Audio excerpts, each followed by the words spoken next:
against the Nazi occupation. After the demonstrations, the Nazis executed 9 leaders without trial, took and sent 1,200 to concentration camps, and closed down all universities that same night. A response to this action came right from the United Kingdom.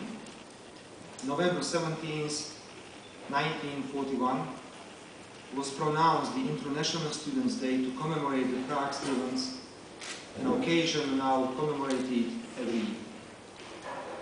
What are the paradoxes of life? November 17th, a public holiday, means also a new start for the Czech and the Slovak Republic.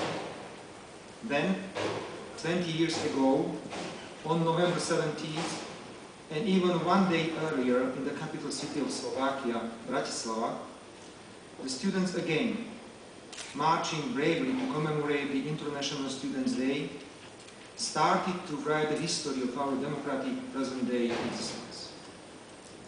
And as it is in an old Latin saying, virtute parta dura, what arises from courage persists. Round anniversaries tend to attract deeper evaluation of significant events. The 20th anniversary of the so-called Velvet Revolution has indeed opened a number of questions and brought a variety of attitudes. On this occasion, some would say, and maybe in their full right, that the best thing to do is to evaluate November events solely in a positive way, to take wind out of sails of those who question or negate those events. In my view, however, such attitude would not be very fair. One cannot close the eyes before the fact that we have not quite a small group of people living in Slovakia today who see the pre-1989 period, primarily due to social reasons, mainly on the positive side. On the other hand, it is necessary to respect the views of those who principally deny anything connected with the period of socialism in Czechoslovakia. In 1989, ladies and gentlemen, I was 25 years old, and I wish to maintain an authentic view of a young person of the experience of pre-1989 life.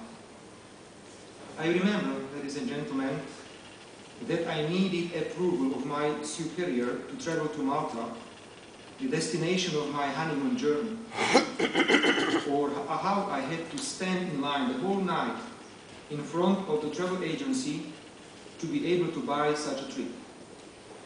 But I also remember that I had no problems to save the money for the trip from the generous programs of student grants.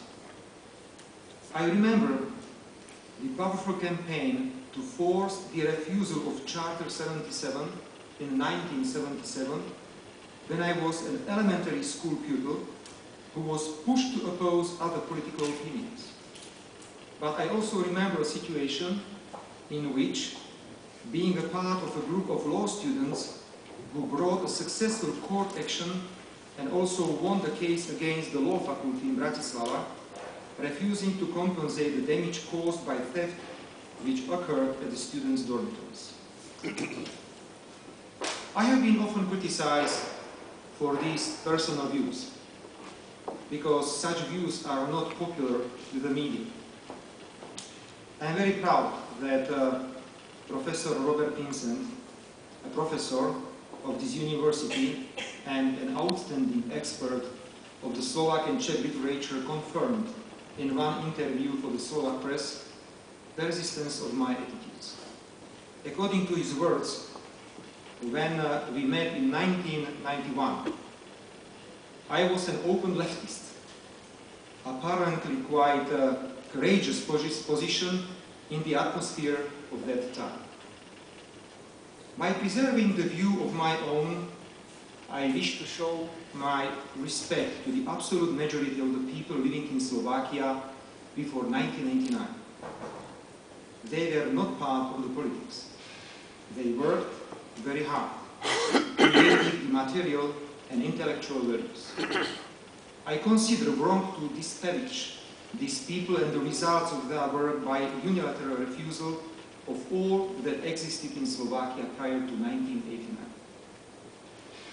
And these people were the people who followed the development in the former Czechoslovakia after 1989 with much bitterness. That development too was accompanied with a lot of black points and errors. The November slogans proclaiming freedom and democracy were being changed from abstract notions into substantial reality, stimulating in the Slovaks and Czechs enthusiasm and beliefs in the arrival of a new, fair and just social system free of the dictate of one political party. The people believed they would be able to assert their potential in return of a just and fair remuneration, that the national wealth of the state built up in decades would be serving to the benefits of all, that there would be no social elite to which no statutory regulations apply, that their commitments, initiatives and involvement would be significant and meaningful. These were the beautiful ideas for the sake of which hundreds of thousands of people went out into the streets in November of 1989. The circumstances in the neighboring countries too encouraged such convictions. The new incoming government took the slogans from the speaker's stand, hoping to approach the living standards of the advanced countries within 5 years, or in view of the most pessimistic prognosis, in 10 years. The history of the former Czechoslovakia, however, took a different course of development. Quite soon it became clear that the speakers at the revolutionary stands were not always just and fair people. There were also those with the targets and economic interests of the powerful, all well prepared in advance. Not ashamed of anything, they could make agreements with a part of the former communist functionaries to lay together the foundations of new governmental structures. The situation became complicated and confusing. The dream of a rapid and painless transformation of the society were disappearing as the mist over the river Danube. The power was gradually taken over by the government, aimed at the fast privatization and restitution.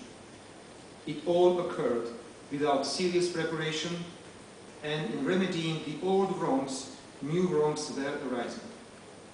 The national wealth built up by generations was in the hands of the individuals or went outside Slovakia, irrespective of the price or strategic importance. Enthusiastic crowds under the stands did not anticipate anything like that. My cabinet faced in 2006 a lot of reasonable grounds to decide on the entire discontinuation of privatization of strategic power. Wrong decisions after 1989 remarkably slowed down the process of approaching the standards of living of advanced countries. Distinguished ladies and gentlemen, November 1989, although first accompanied by significant economic and moral errors, has marked a crucial point as for the exercise of civil and political rights. The creation of multiple political systems based on free election